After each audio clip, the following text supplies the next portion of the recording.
از آنچه خداوند نسبت به ابلیس انجام داد عبرت گیرید، زیرا اعمال فراوان و کوشش‌های مداوم او را با تکبرش از بین برد. او 6000 سال عبادت کرد، اما با ساعتی تکبر همه را نابود کرد.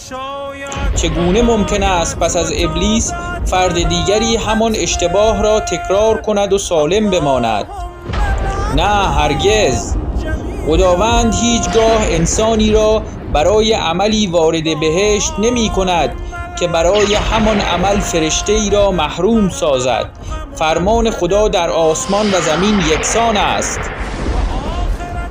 و بین خدا و خلق دوستی خاصی وجود ندارد که به خاطر آن حرامی را که بر جهانیان ابلاغ فرموده حلال بدارد.